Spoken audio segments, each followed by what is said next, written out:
The year is 1896. The case is Plessy versus Ferguson. In this case, the Supreme Court declared segregation legal, which set off more than a half-century of separation and racial conflict in the United States. Though the efforts of Martin Luther King and other leaders helped abolish these policies in the 1960s, has true progress really been made? To find out, we took a look at our very own Alpharetta High School, which is very racially diverse. According to Mr. McCown, the school is 61% white, 18% black, 10% Hispanic, and 10% other. We interviewed people from many of these different races to see what their views were on racial conflicts within the school. To start off, we asked a simple question: do you think people at AHS are racist? No, not really. Not especially. No. Some of the people are. I don't think they are, but I think sometimes people use terms that they shouldn't. Makes them sound racist. Sure, there's some that are racist, but not the majority. I think some of them are. Yes. Yes. Yeah. Not necessarily racist, but most people tend to hang out with their own ethnicity. Well, yes, I do. There are a lot of people I think that are racist. You can tell because you see the black people hang out with the black people. Well, and the white people hang out with the white people. They be getting scared of us. That's what I'm saying, basically.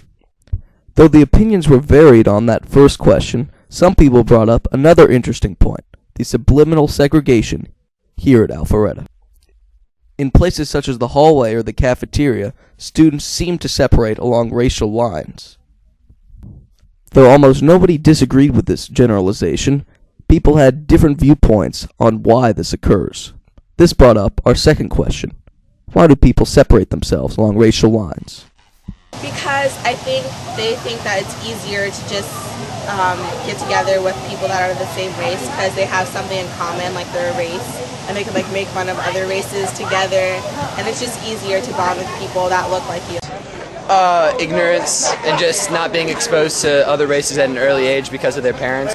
Because you gotta stay with what you know. That's what everything. Everyone has it's a sense of security when you're around stuff that you know. Because they don't like the other race. Because they feel comfortable around the same race, I guess. I don't know. I think that sometimes, people that are of the same race, like the same kind of stuff, and it's not like we should be segregated, but it just kind of happens that way. Just the cultural differences between the two. That might be language. Maybe they're speaking their first language as opposed to their second language, English. So that might be one reason that those kids are together. But also, whether or not it's a negative, most people tend to hang out or at least spend time with people that have things in common with them, whether or not it's race and culture, or if it's a specific, athletic event or an artistic event or a club that they're in. We also interviewed several teachers to find out if these racial divisions existed within classrooms as well. Well, sometimes you do notice a tendency of students to sometimes gravitate toward kids that are like them, and sometimes that does fall along racial lines. So I don't get the impression that there is any kind of animosity between white and non-white, or any of the other community groups in the school, at least in my class. But however, I do notice in the hallway, in the lunchroom, that African Americans tend to hang out with African Americans, although not exclusively. I do notice the exceptions a lot of the time. However, as a rule, I do tend to see kind of the groups congealing around each other. I don't believe so. No, actually, since I've moved here from Iowa, which is one of the whitest states in the nation, I've been pretty impressed in a diverse school to see that it really doesn't seem to be that much of a factor. No, but I assign seating in my classroom to prevent grouping. But even if I allowed grouping, it's not so much that I can see. I mean, I'm sure there's some of that. It's natural. Because if you grow up in particular neighborhoods, those are the particular friends you've had most of your life. So it's more friendship based, I think, than anything else, more so than skin color. I would say definitely. There's generally the, students of one race tend to stick together. It's not a hard and fast rule that all of the white kids sit here and all of the African Americans sit there. But there are some situations where in one part of the room there will be a certain race more predominantly than in another part because I let students sit where they want. I sometimes wonder, how bad is that? Because sometimes I have some Latino students in one class in particular who are good friends with each other. And I think that's fine because they have some of the same experiences and things like that. I wish there was more integration, but I think sometimes it's okay to stick with your people. Though most people felt there is subliminal segregation at Alpharetta, they were open to socializing with different races. We asked people if they would be uncomfortable sitting with other races at lunch or in the hallway.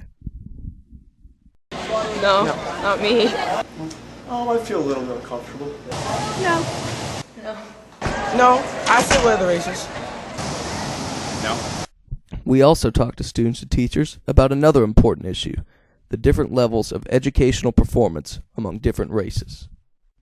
For example, on the ACT exam, white and Asian students tend to score up to 4 points higher on average than Latino or black students. Because of these inequities, we asked students if they thought the school system discriminated against minorities. I don't think this school system does, but I'm sure there are. I think the teachers do. The teachers do?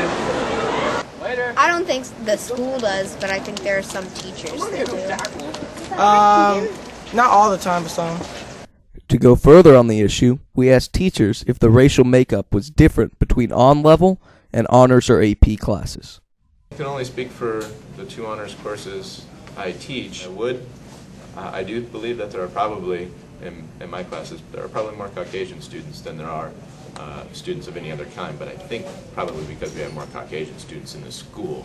Well, I don't know that there's a balance. I think there might be an imbalance.